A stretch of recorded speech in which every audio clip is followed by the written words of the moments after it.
अस्माकं विजयं निश्चितम्।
अरे बस बस, श्री दुशासन बस, मर जाएगा हैं?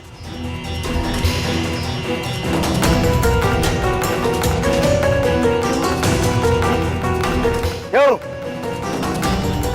इस बात की प्रतीक्षा है? इतना पर्याप्त नहीं? चल एक मांग मुझसे, मैं तुझे मृत्यु दूंगा भीख में। आजा, मांग भीख। बड़ों के समक्ष हाथ भीख के लिए नहीं, आशीर्वाद के लिए बढ़ाते हैं काका श्री।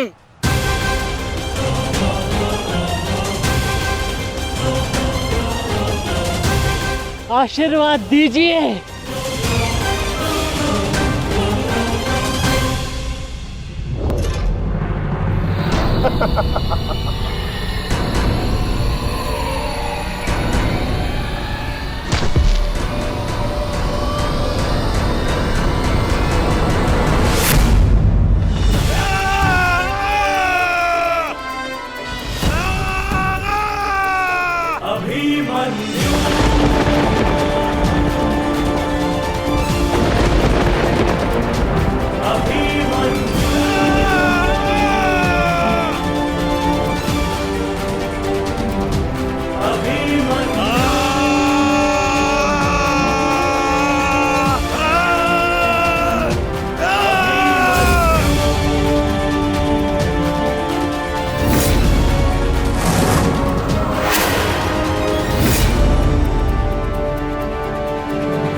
तुझे आशीर्वाद चाहिए ना, तो ठीक है।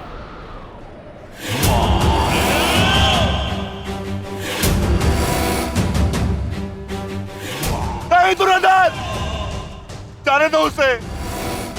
ऐसा मत करो दुर्योधन, ऐसा मत करो।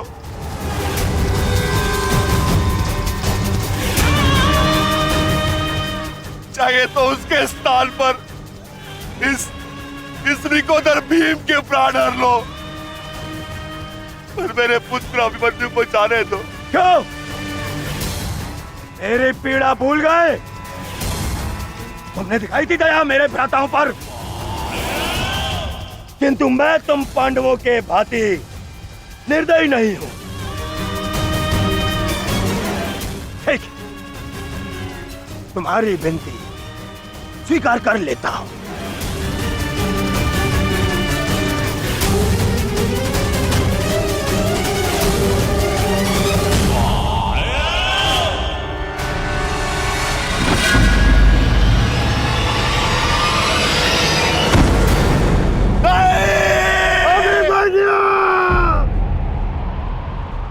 आओ, आओ मुझसे भीख मांगो।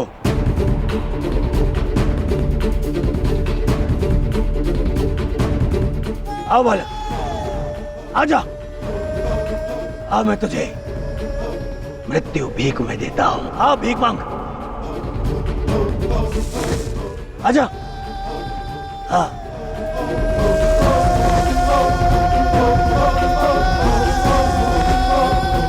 मैं तुझे मुक्त कर दूंगा। मांग, मांग मुझसे भीख मांग।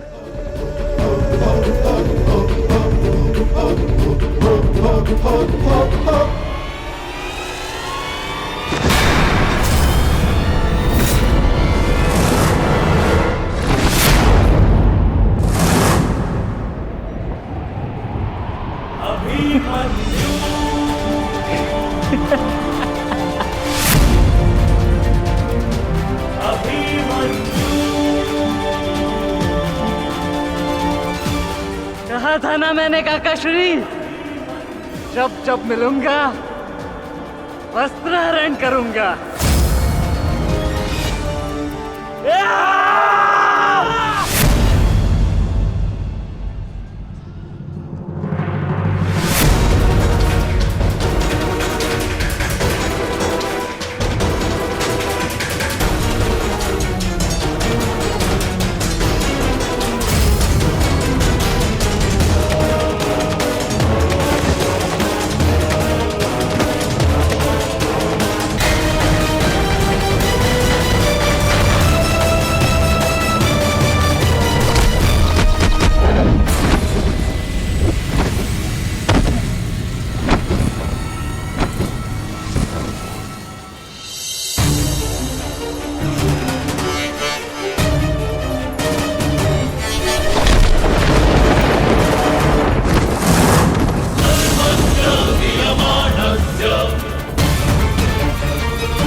ऐसा नृत्य मत करो, बस करो।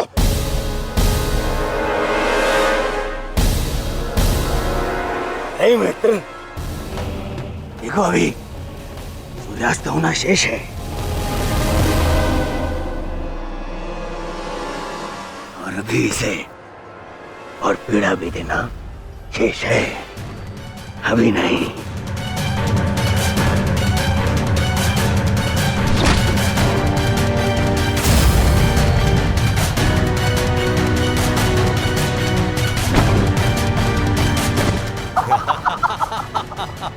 मारो इसे जब तक इसके मुंह से चीख ना निकले। मारो, मुझे इसकी चीख सुनाई देनी चाहिए। मारो।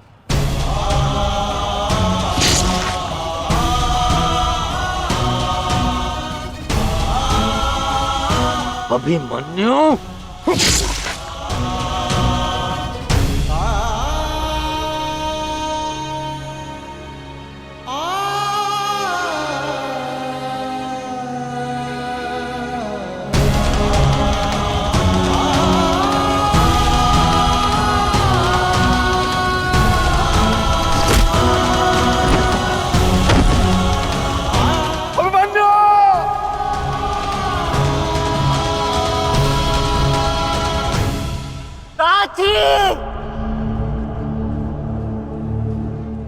माता से कहना कि उनके अपमान का प्रतिकार अंत तक लिया उनके पुत्र ने।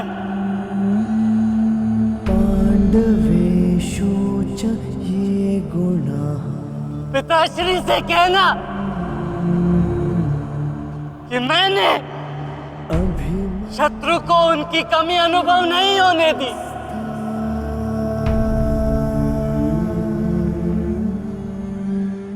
उत्तरा से कहना कि उसके पास मेरी संतान को सुनाने के लिए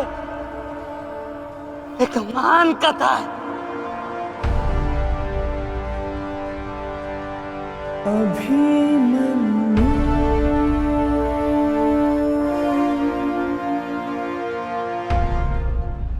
उत्तरा, क्या हुआ पुत्री? पता नहीं माता, मैंने आपको कहा था ना, आज सुबह से ही मन बहुत विचलित हो रहा है। मैं पुत्री, अरे कोई वैद्य को बुलाओ। आओ, ऐसा था।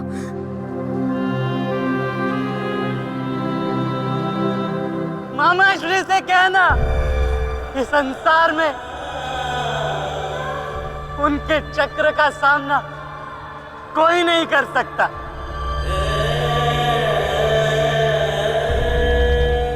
परंतु मैंने, उनके भांजे ने इस चक्रव्यूह को तोड़ा और महारथी के मान को तोड़ा।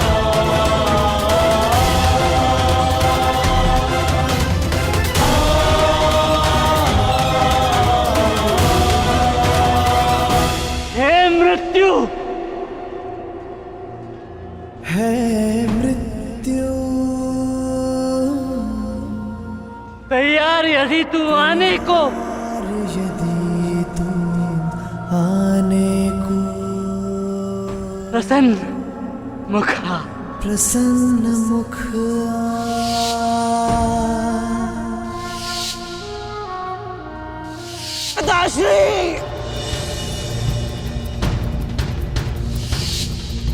द्वार खुला है तेरा स्वागत, वीर खड़ा द्वारे अभयागत।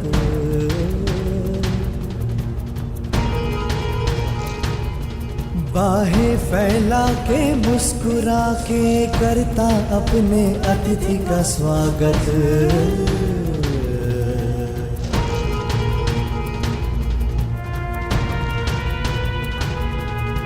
चिरनिद्रा का देके भरती कर अपने अतिथि का स्वागत। त्रिकांड, कर अपने अतिथि का स्वागत।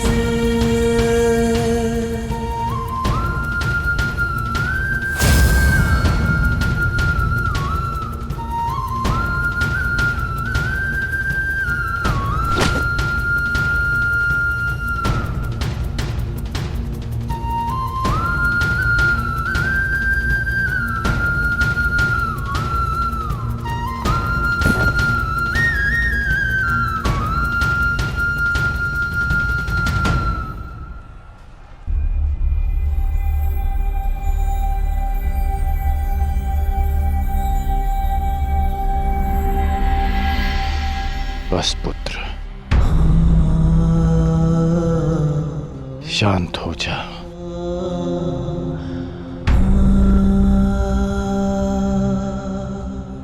विश्व के सर्वश्रेष्ठ योद्धा की पदवी ना मुझे मिलेगी और ना ही अर्जुन को। वो सम्मान तुमने हमसे छीन लिया पुत्र। आज महाभारत हार गई, परंतु तुम जीत गए महावीर, तुम जीत गए।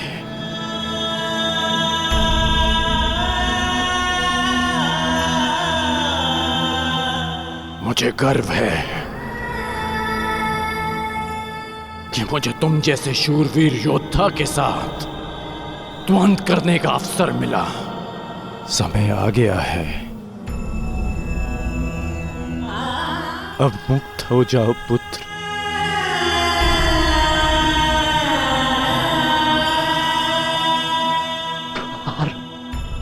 खुला है तेरा स्वागत। प्रसन्न मुख आ।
ये च कृष्णे गुणास्फितः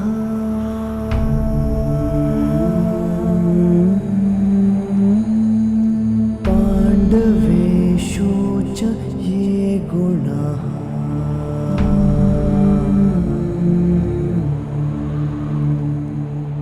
अभिमन्यु किलेकस्था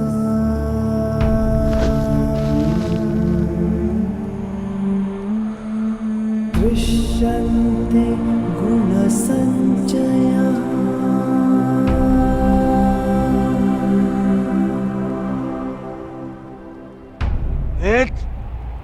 ये तुमने क्या किया? मैंने कहा था मुझे इसकी चीखें सुनाई देनी चाहिए। इसके प्राण अभी नहीं लेने हैं, सूर्यास्त नहीं हुआ है। सूर्यास्त हो चुका है।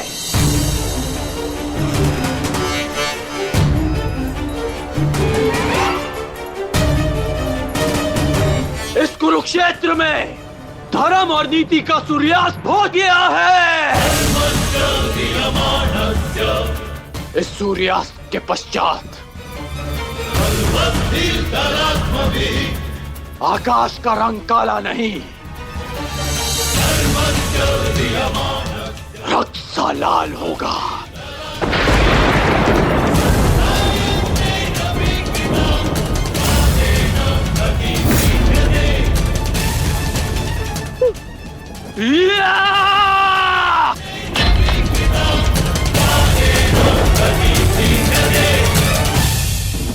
बधाई हो मेरे होने वाले सम्राट। बधाई हो, आज तुम्हारा प्रतिशोध पूर्ण हुआ। आज पांडवों को वो हानि पहुंची है जिससे वो जीवन भर उभर नहीं पाएंगे।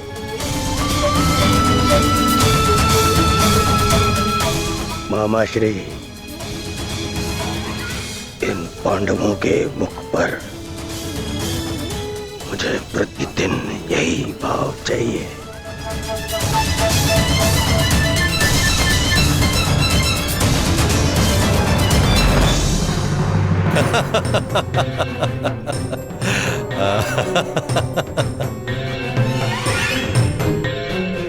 मंतव्य पूर्ण हुआ। अब शीघ्रता से गंतव्य की तरफ चलो। चलो।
युधिष्ठिर,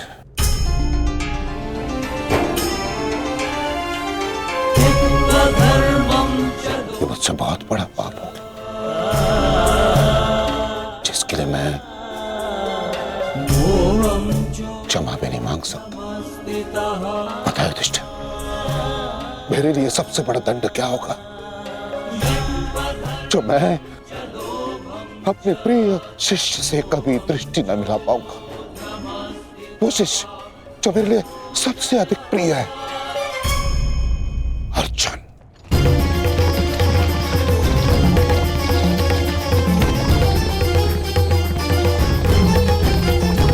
गति बढ़ाइए माता।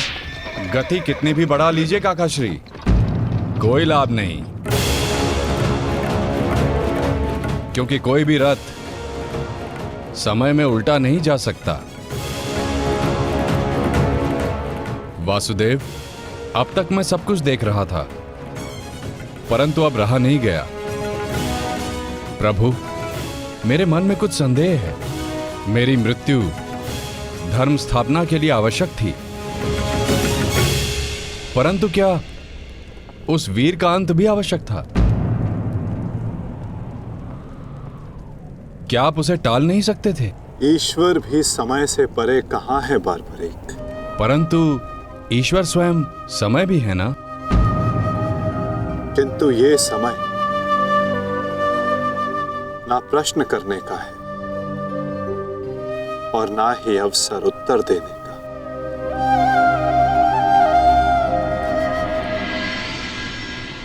सूर्यास्त हो जाए तो भी विलाप नहीं किया जाता, उसकी आरती की जाती है।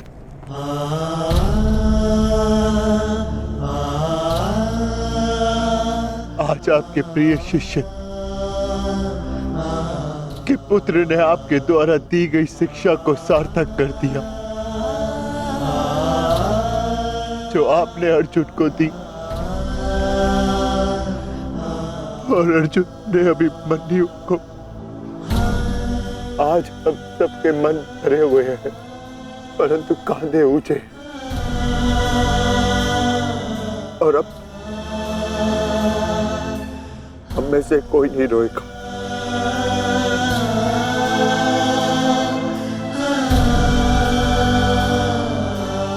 क्योंकि अभिमन्यु की यही अंतिम इच्छा थी। आप मुझसे कुछ छिपा रहे हैं माधव, बताइए मुझे। किस वीर का अंत हुआ है? युद्ध बलिदान मांगता है पार्थ, और युद्ध में केवल एक वीर ही वीर गति प्राप्त करता है। नहीं, ये मेरा उत्तर नहीं है माता। मुझे सत्य जानना है। क्या हुआ है युद्ध भूमि में? क्यों आप सुशर्मा के साथ युद्ध में इतने व्यतीत थे? क्यों मेरा मन इतना अशांत है? क्यों मैं भय से इतना कांप रहा हूं? क्या ये सभी संकेत किसी अपने की मृत्यु का भान करा रहे हैं? जब तुम्हें सत्य का भान हो चुका है पार्थ, तो क्यों तुम मुझसे असत्य बुलवाना चाहते हो?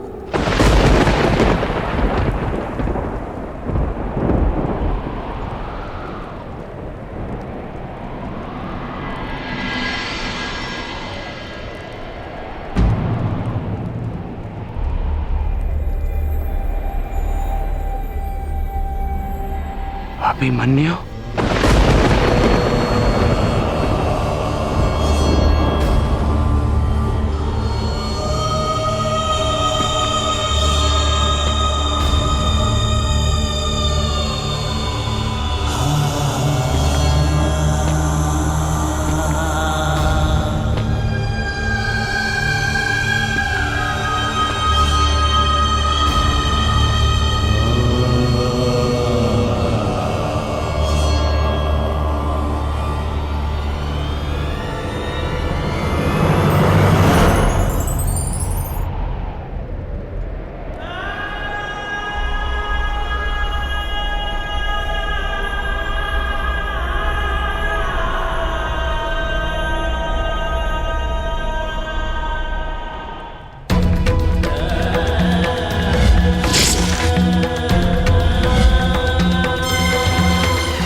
ये रक्त हाथ से जा क्यों नहीं रहा?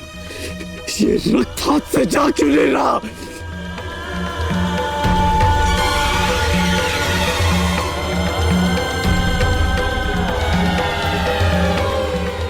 ये रक्त मेरे हाथ से नहीं जाता।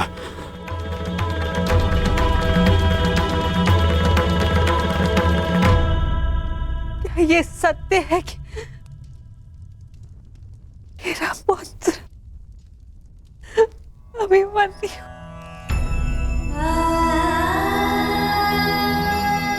कर्ण, क्या ये सत्य है? आज अभिमन्यु की मृत्यु नहीं हुई है, आज धर्म और करुणा की मृत्यु हुई है। नीति और चेतना ने मौन साधा है। आज इतिहास से ना अभिमन्यु की शौर्य गाथा कभी लुप्त होगी और ना ही कौरवों के माथे से इस पाप का कलंक जाएगा। अभिमन्यु का मृत्यु बाण हम सबके चरित्र को छलनी कर चुका है।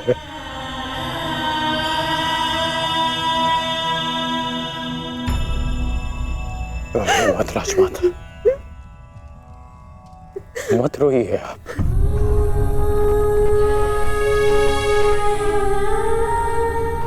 आपके अभिमन्यु के अंतिम समय में उसके मुख पर विजय की मुस्कान थी,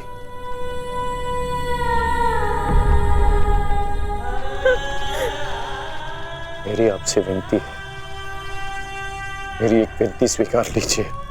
आज हम राजमाता नहीं,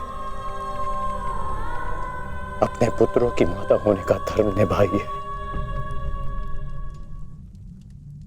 आपके पुत्रों को आपकी आवश्यकता है।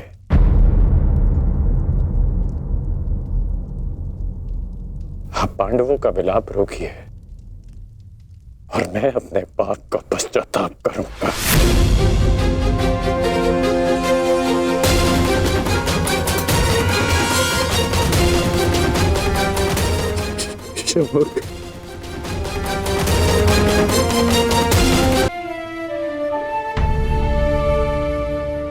अभिमन्यु का शव उठाइए सम्राट, सम्मान सहित उसका अंतिम संस्कार करना है।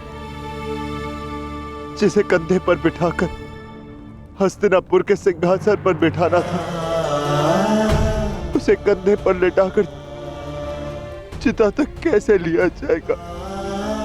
कैसे? क्या उत्तर दूंगा मैं पांचाली को कि उसका पुत्र इस संसार में नहीं रहा? कैसे समझाऊंगा मैं उत्तरा को कि उसका पुत्र अपने पिता का चेहरा कभी नहीं देख पाएगा? क्या कहूंगा मैं अर्जुन को कि उसके भाई उसके पुत्र की रक्षा नहीं कर पाए?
ये च कृष्णे गुणास्फितः। मैं आपको विश्वास दिलाता हूँ पिताश्री कि युद्ध भूमि में आपकी कमी शत्रु को अनुभव नहीं होगी। जब आप सुशर्मा का नाश करेंगे तो आपके पुत्र की शौर्य की कीर्ति आपका स्वागत करेगी।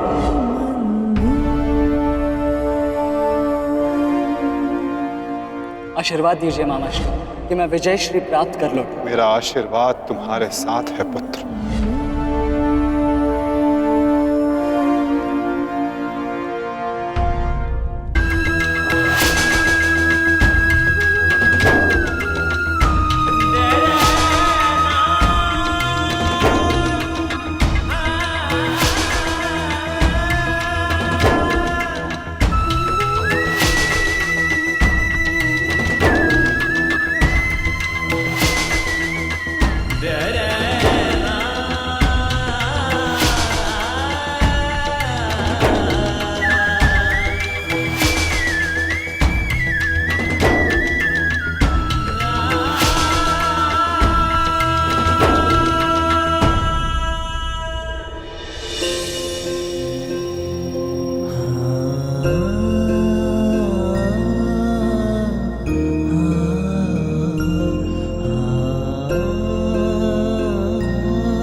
पुत्र, मैंने सुना कि किस प्रकार तुमने अभेद्य चक्रव्यूह को भेदा।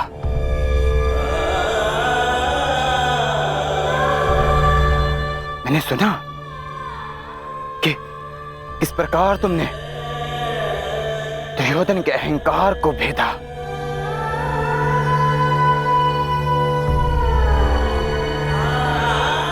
मैंने सुना कि किस प्रकार तुमने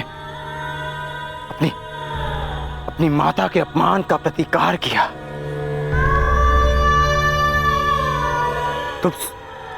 तुम सुन रहे हो? मैंने सुना। मैंने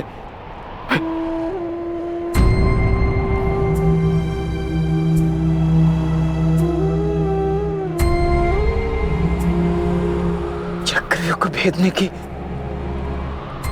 कथा पूरी क्यों नहीं सुनाई?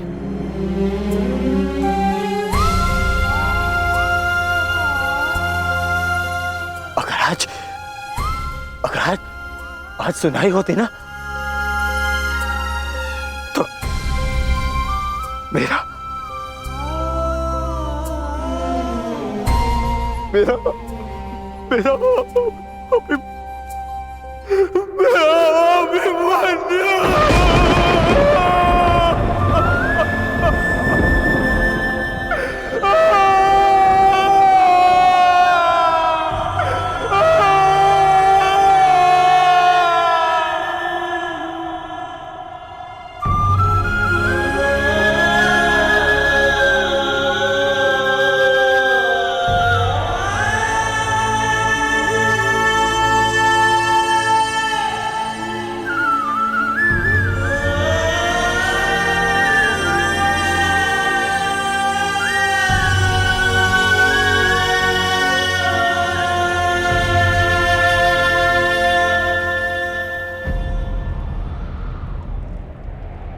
जब एक रोता हुआ पुत्र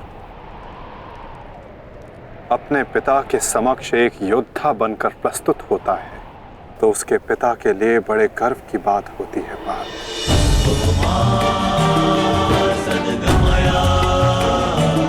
और जब एक योद्धा पिता अपने वीर पुत्र के समक्ष रोता है, तो वो पुत्र के लिए बड़े अपमान की बात होती है।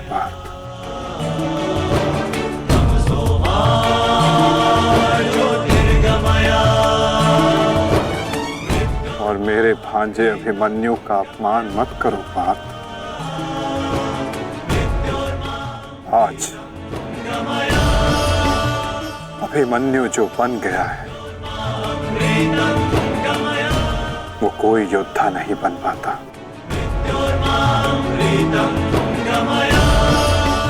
आज वो विजेता नहीं, एक महान, एक वीर, शूरवीर योद्धा बना है।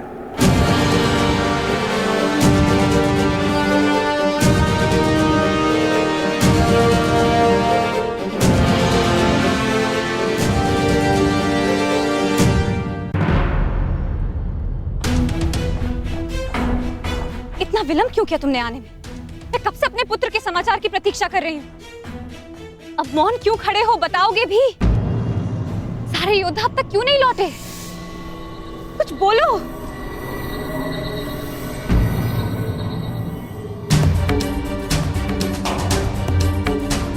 माताश्री,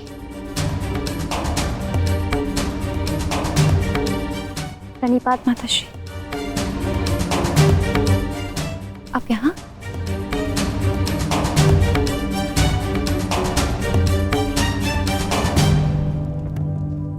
देखिए माता, सारे योद्धा लौट आए और आर्य भी लौट आए।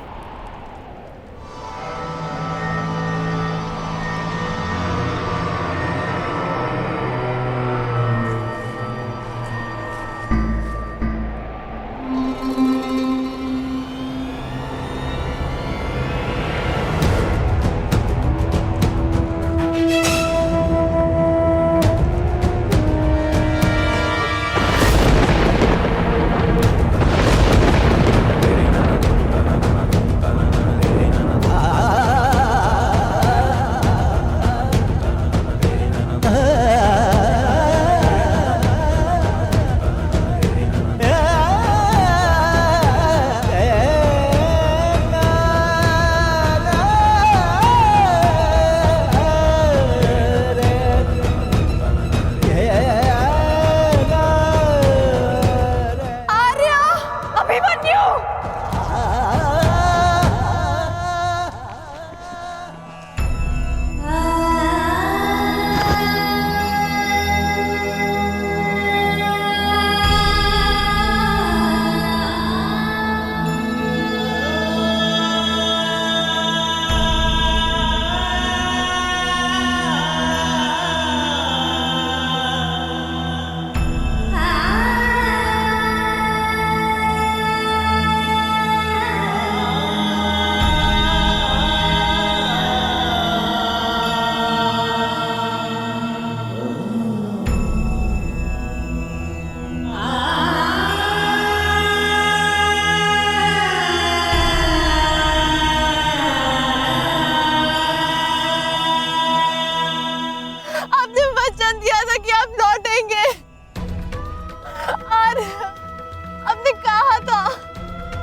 की गाथा अपनी संतान को सुनाएंगे। योद्धा कभी अपना वचन नहीं तोड़ते। हम अभिमन्यु को तो नहीं ला पाए उत्तरा, परंतु उसकी ओर से एक संदेश लाए हैं। उत्तरा से कहना कि उसके पास मेरी संतान को सुनाने के लिए एक महान कथा है।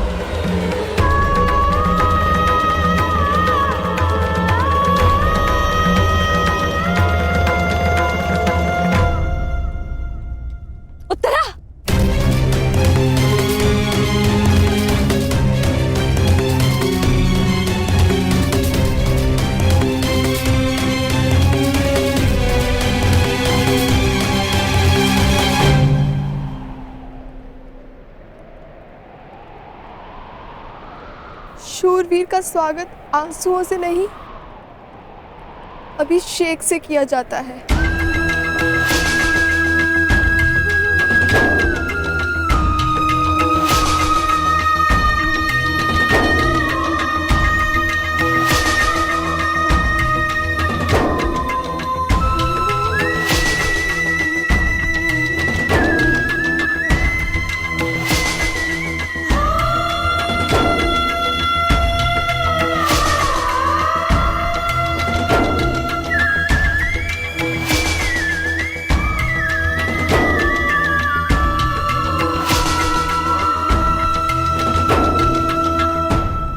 यात्रा पे जा रहे हैं आर्य,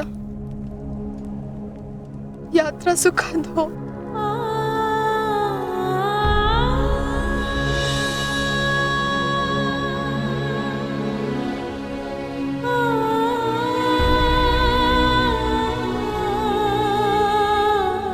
मेरी शुभकामनाएं हैं कि उस लोक में आपकी कीर्ति अक्षत हो।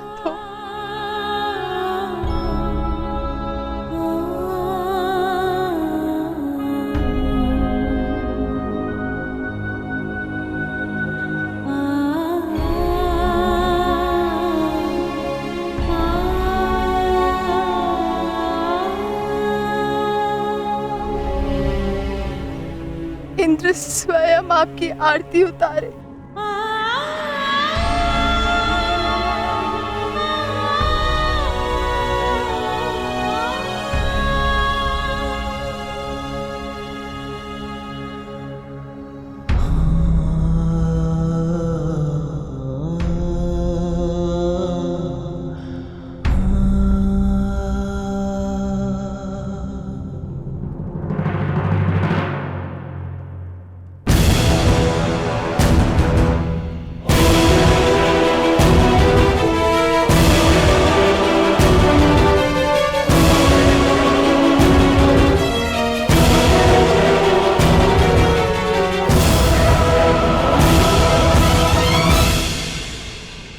क्यों आए हो यहाँ?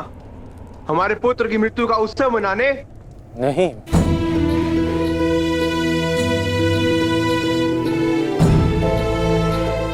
मैं एक वीर की वीर गति को श्रद्धांजलि देने आया हूँ। एक पाप का पश्चाताप करने आया हूँ। पश्चाताप नहीं, प्रतिघात होगा। कौरवों ने नियम भंग करके सीमा तोड़ी है और अब मैं इस महायुद्ध में बनाए हुए सारे नियम त्यागता हूं।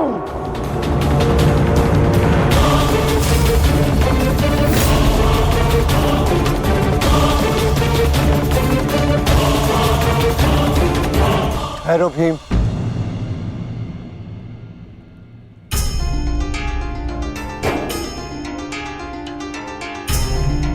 ये मत भूलो कि हम पांडव हैं, कौरव नहीं।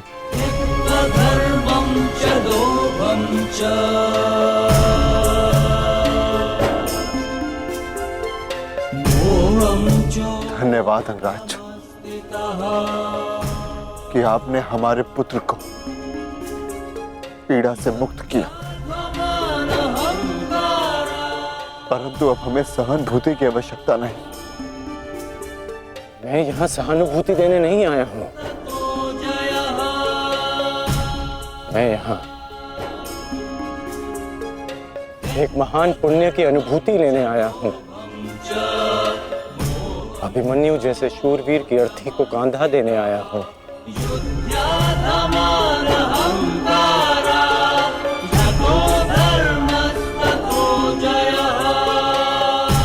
इस पुण्य से मुझे विरक्त मत कीजिए धर्मराज। ये युद्ध है युधिष्ठिर, नारायणं नमस्कृत्य और युद्ध में स्थिर रहना तुम्हारा धर्म है। तुम्हारे नाम का अर्थ है अंगराज ने भी इस युद्ध में अपने पुत्र को खोया है। वो यहाँ अपना दुख बांटने आए हैं, अपनी पीड़ा काटने आए हैं। अंगराज को आने दो युधिष्ठिर। सरस्वतीं व्यासं ततो जयं उदीरये।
ये च कृष्णे गुणास्फिताः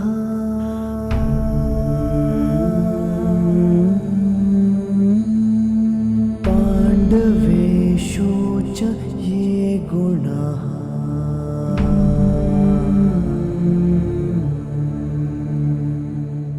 अभिमन्यु किलेकस्था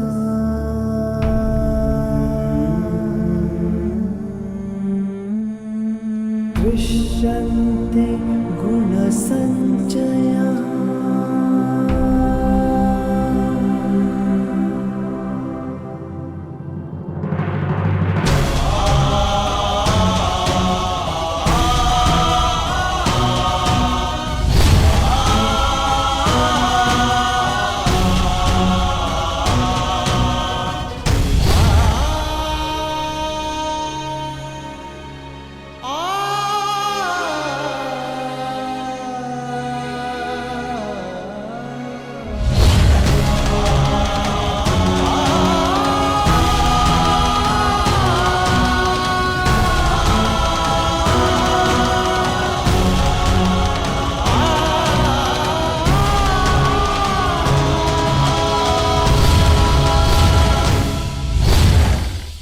गुरुकुल की तीसरी पीढ़ी का नाश हुआ है महाराज। ये ठीक नहीं किया दुर्योधन ने। माना जो हुआ वो अनुचित था गांधारी, परंतु इन सब का कारण अभिमन्यु स्वयं ही था। यदि वो दुर्योधन का अपमान ना करता तो आज ऐसा कदाचित ना होता। नहीं स्वामी, मेरी आंखों पर पट्टी बंधी हुई है, परंतु हस्तिनापुर का जलता हुआ भविष्य मैं स्पष्ट देख सकती हूँ। ऐसा आभास हो रहा है मानो अभिमन्यु की चिता की जलती हुई अग्नि समुचे कौरव वंश को भस्म कर देगी।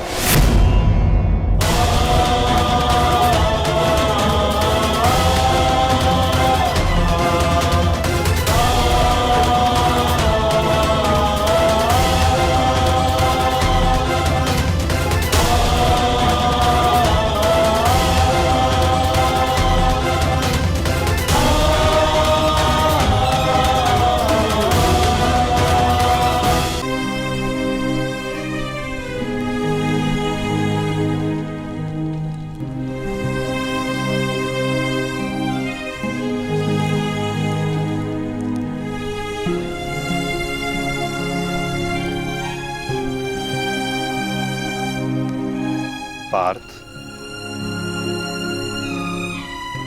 अंतिम विधि आरंभ करो।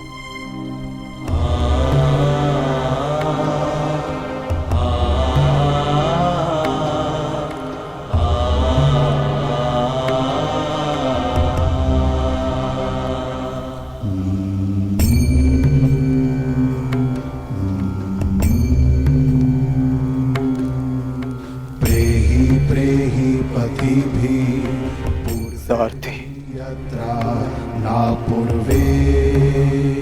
कैसे लड़ा था मेरा पुत्र? उत्तर दो। ऐसे जैसे अंधकार से सूर्य लड़ता है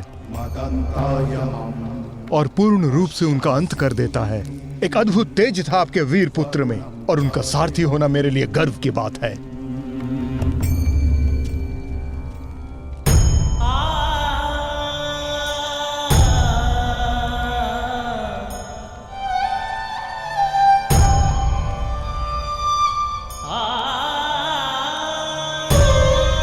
जब 6 योद्धाओं ने अभिमन्यु पर आक्रमण किया तो उसने क्या कहा था भ्राताश्री?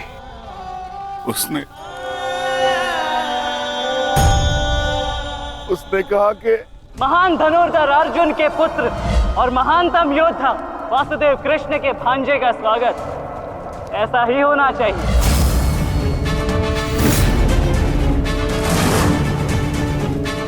जब आपने उसे भीतर जाने से रोका था ज्येष्ठ, तब उसने क्या कहा?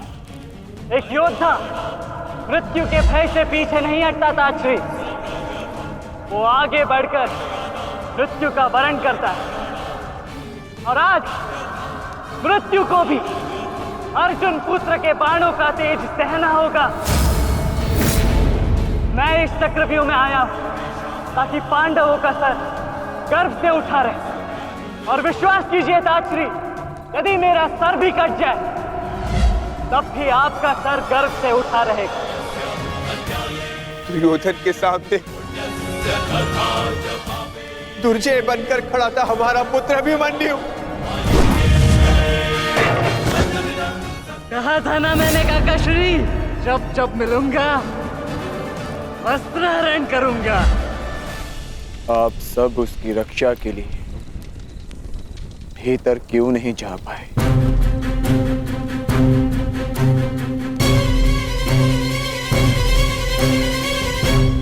जयद्रथ के कारण, क्योंकि उसे वरदान था कि वो आज नहीं मरेगा। उसने हम में से किसी को अंदर भीतर नहीं जाने दिया, भी कारण अभिमन्यु की मृत्यु का।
ये चिता नहीं जलेगी।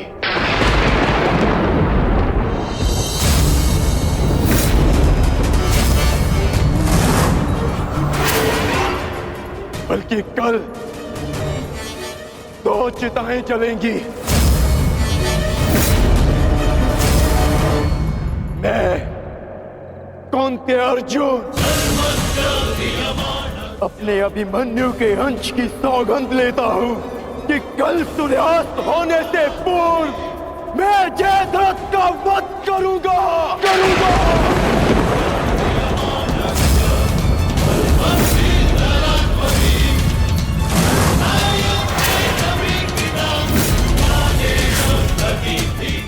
कल या तो जयद्रथ के साथ अभिमन्यु की चिता जलेगी या फिर अभिमन्यु की चिता में उसके साथ मैं जीवित जलूंगा। मेरा प्राण अर्जुन का प्राण।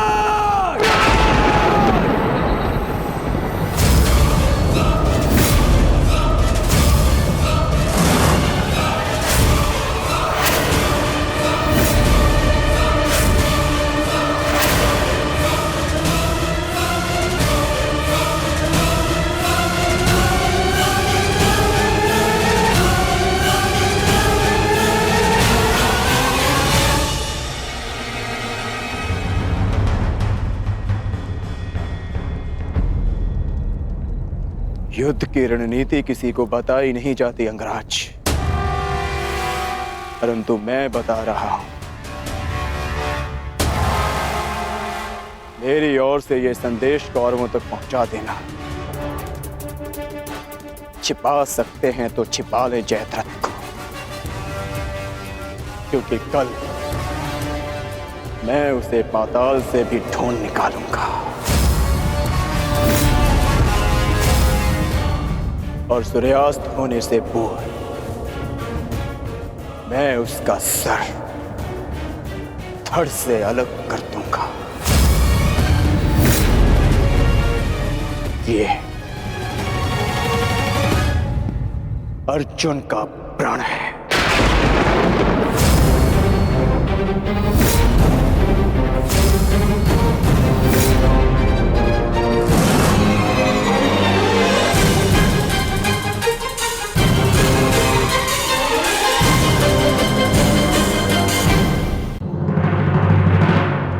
ये चिंता का विषय है युवराज। ये एक योद्धा की ललकार नहीं, एक पिता का प्रतिकार है। अर्जुन ने अपने पुत्र के शव के समक्ष प्रतिज्ञा ली है और यदि अर्जुन ने प्रतिज्ञा ली है तो उसे पूर्ण करने का संपूर्ण प्रयास करेगा वो। बस आचार्य द्रोण, बस। पितामही की भांति आपको अवसर चाहिए होता है हमारे शत्रुओं की प्रशंसा करने का। आपको हम कौरवों से अधिक उस अर्जुन की प्रतिज्ञा पर विश्वास है, किंतु आप भूल रहे हैं कि किस प्रकार अपने भ्राता के पुत्र के प्राणों की भीख मांग रहे थे वो पांडु पुत्र। आज पुत्र यमलोक गया है और कल पिता जाएगा, और इसे आप सुनिश्चित करेंगे क्योंकि आप कौरवों के सेनापति हैं। दुशासन,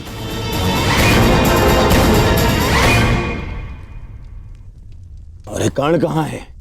इतनी विकट स्थिति में वो यहां उपस्थित क्यों नहीं है?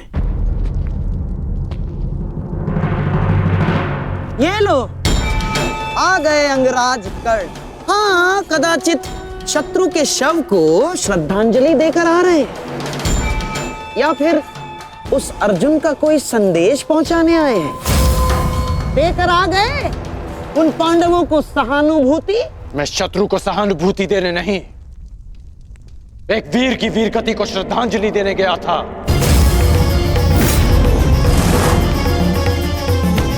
परंतु आपको समझाने का क्या लाभ? आपके लिए तो युद्ध भी एक चौसर का खेल है। खेल तो आप खेल रहे हैं मेरे भांजे के साथ। मामाश्री, ठीक है दुर्योधन, यदि तुम कहते हो तो मैं अंगराज पर किया गया संदेह वापस लेता हूं, बस। परंतु यह निश्चित है कि कल यदि अर्जुन जयद्रथ का वध करने में सफल हो गया अंगराज, तो इस जयद्रथ के साथ साथ आपके स्वप्न की भी मृत्यु हो जाएगी। स्वयं को संसार का सर्वश्रेष्ठ धनुर्धर सिद्ध करने के लिए अंगराज आपको पुनः जन्म लेना होगा। विश्व के सर्वश्रेष्ठ योद्धा की उपाधि ना मुझे मिलेगी और ना ही अर्जुन को। वो सम्मान अभिमन्यु को जाता है। आपके छल के कारण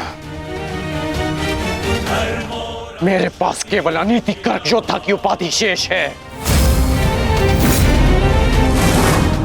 जिस भांति अभिमन्यु को घेर कर मारा गया, ना वो युद्ध के नियमों के अनुकूल था और ना ही एक योद्धा की प्रतिष्ठा के। मैंने तुम्हारा साथ देने का वचन दिया था, अन्याय करने का नहीं। न्याय और अन्याय ये सब विजय का खेल है अंगराज कर्ण। जो जीता वो न्यायी और जो हारा वो अन्यायी, क्योंकि इतिहास जीतने वाले लिखते हैं, हारने वाले नहीं। यदि ऐसा है तो मुझे इस इतिहास में कोई स्थान नहीं चाहिए।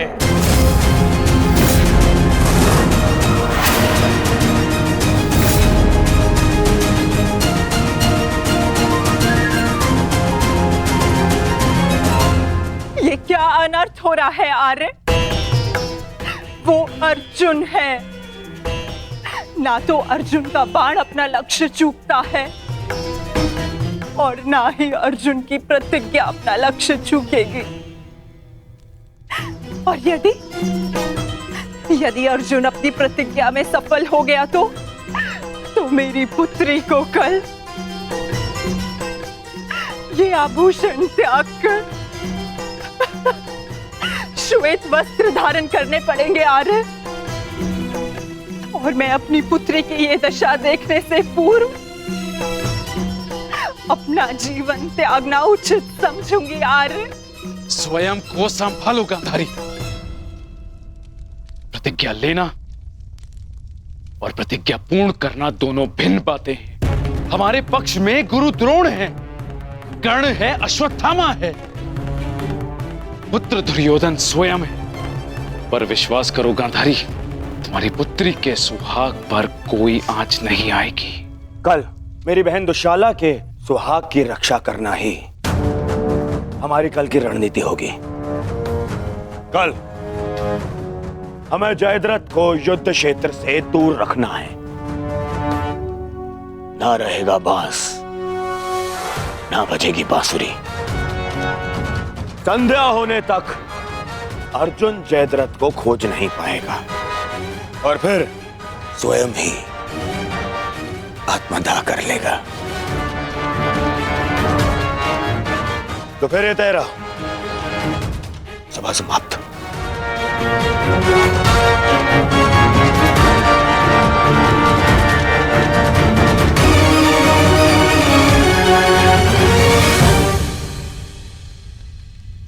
चलिए मामाश्री, युद्ध की तैयारियां करनी है। वही तो, युद्ध की तैयारियां तो करनी होंगी, क्योंकि तुम तो जानते ही हो हमारे पास न्यायप्रिय कर्ण है और उन पांडवों के साथ वो छलिया।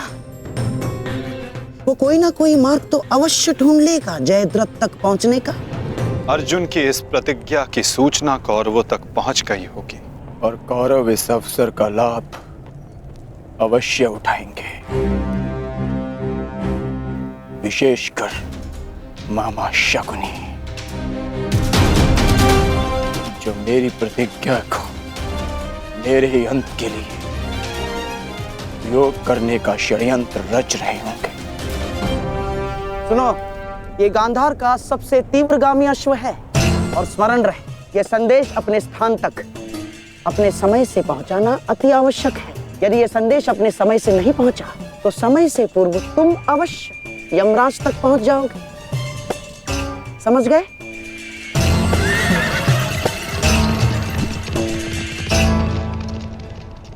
मामा श्री, युद्ध की योजना तो ज्येष्ठ पहले ही बना चुके हैं, तो फिर अभी आप क्या करना चाहते हैं?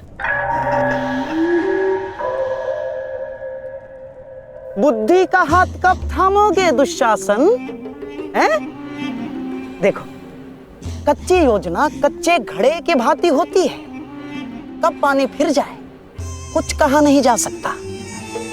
उस जयद्रथ को केवल युद्ध से दूर छुपाना पर्याप्त नहीं होगा, क्योंकि मैं जानता हूं उस छलिए कृष्ण को मैं भली भांति जानता हूं। वो इस समय कुछ ना कुछ चक्र अवश्य कर रहा होगा। इसीलिए मैं ये सुनिश्चित कर लेना चाहता हूं कि कल युद्ध में जयद्रथ का वध हो या ना हो, परंतु वो अर्जुन अवश्य मृत्यु के घाट उतर जाए। परंतु मामा श्री, मैं कुछ समझा नहीं। तुम समझने का प्रयास भी मत करो। जब मेरे शब्दों के बाण तुम्हारे मस्तिष्क को भेदेंगे तब तुम अपने आप सब कुछ समझ जाओगे।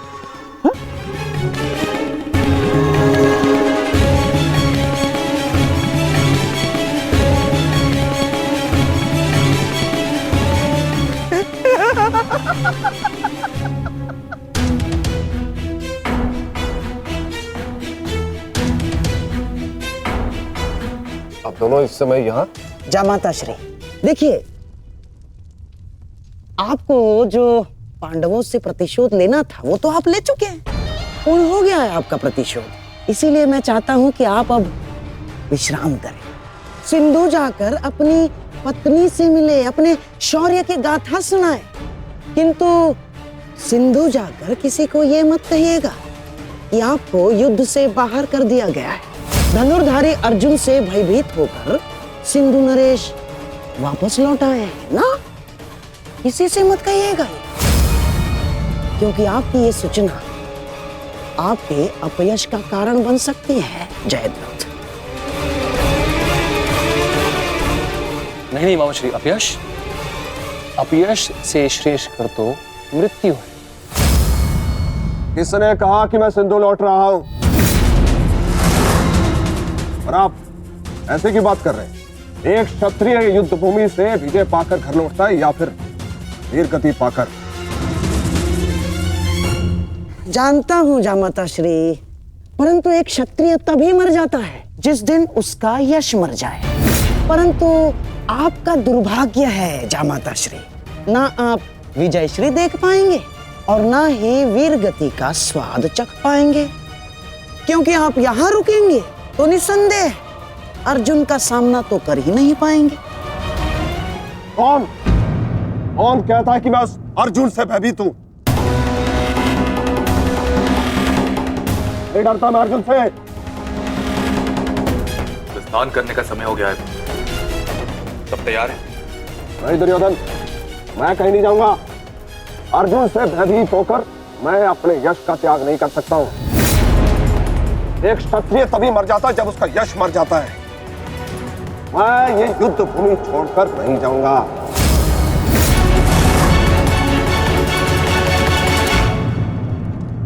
दुर्योधन, मैंने कितना समझाया इन्हें, किंतु ये समझ ही नहीं रहे।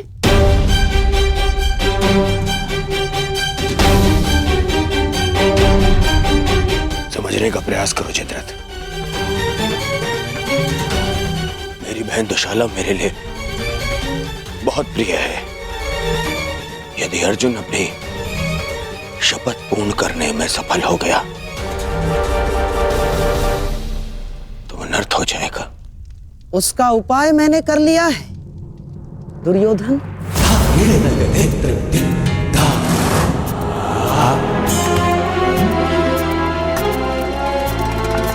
प्रणिपात पिताश्री, आप अचानक यहाँ?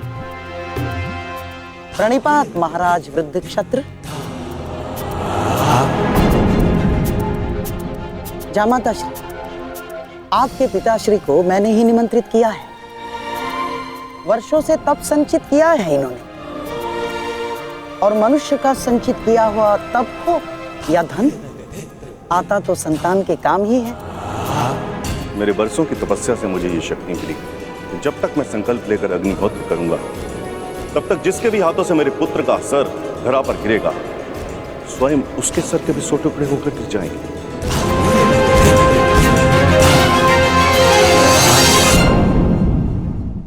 धरा पर गिरेगा स्वयं उसके सर के भी 100 टुकड़े होकर गिर जाएंगे। यदि युद्ध करना तुम्हारी इच्छा है पुत्र तो मैं कल सूर्यास्त तक संकल्प लेकर अग्निहोत्र करूंगा। अद्भुत। अब आप जाकर अग्निहोत्र की तैयारियां कीजिए। आइए पिताजी।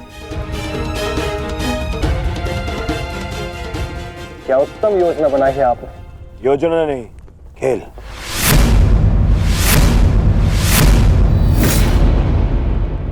अब क्या नया खेल खेला है आपने?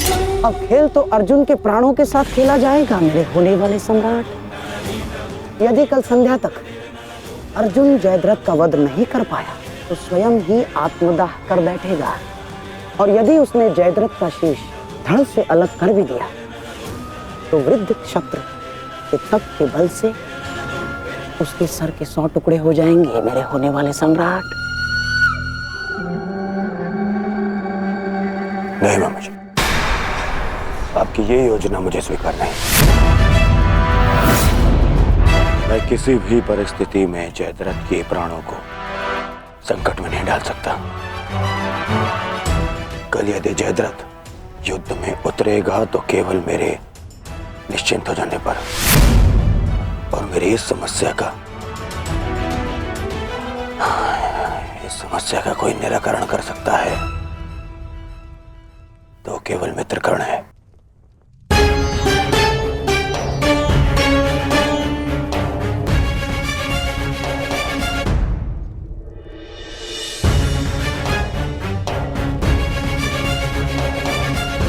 मित्र,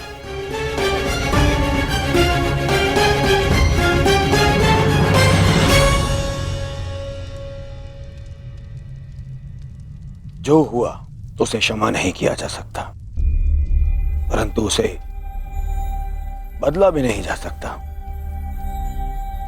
कभी कभी युद्ध में योद्धा अपनी भावनाओं में बह जाता है, परंतु मैं क्षमा प्रार्थी नहीं हूं।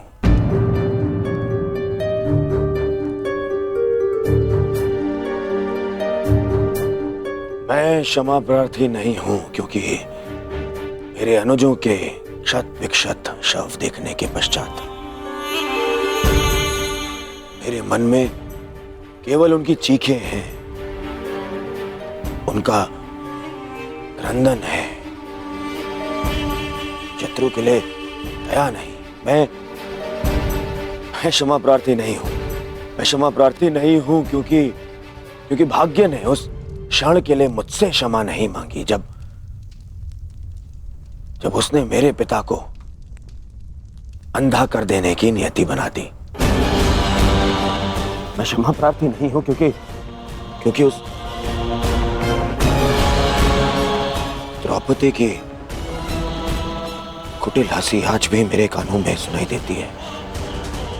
मैं क्षमा प्रार्थी नहीं हूं क्योंकि उसने मुझे अंधे का पुत्र अंधा कहने के पश्चात भी मुझसे क्षमा नहीं मांगी। मैं क्षमा प्रार्थी नहीं हूं।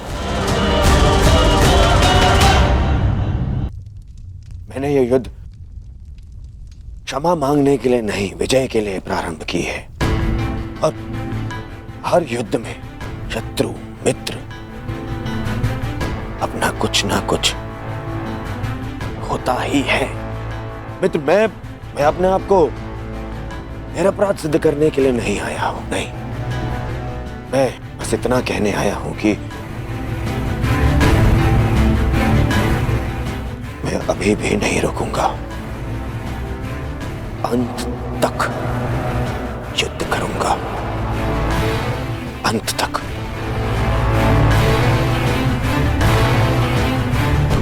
और मेरी कामना है मेरा परम मित्र इस युद्ध में मेरा साथ दे।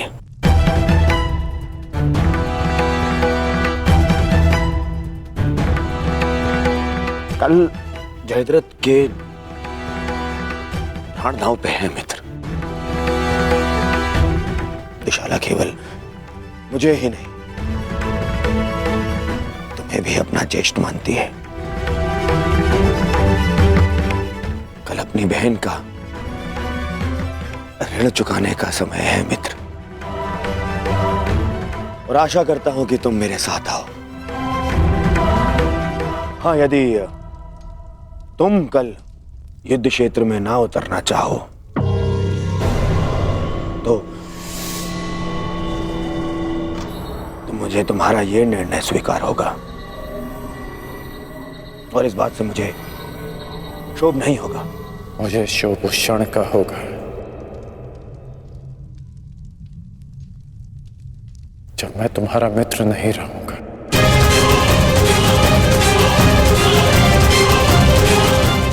मैं नहीं जानता कि कल युद्ध भूमि में मैं आऊंगा भी या नहीं।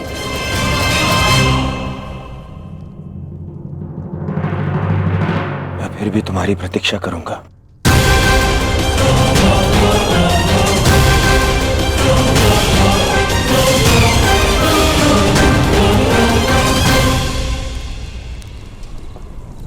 तुमने एक पुत्र के धर्म का पालन किया, किंतु मैं एक पिता के धर्म होने का पालन ना कर सका। पुत्र, तुम मेरे मान की रक्षा के लिए चक्रव्यूह में प्रवेश कर गए, पर मैं अपने पुत्र के प्राण की रक्षा के लिए उपस्थित नहीं था।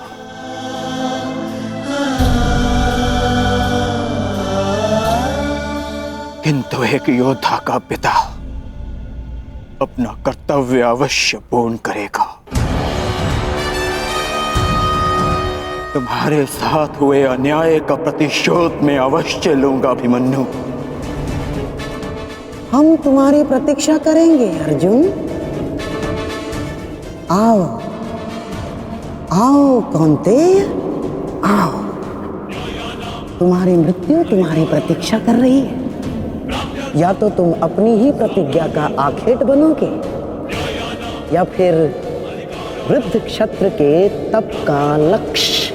या तो आज सूर्यास्त के साथ अर्जुन गर्व सहित तुम्हें दूसरे लोक विदा करेगा,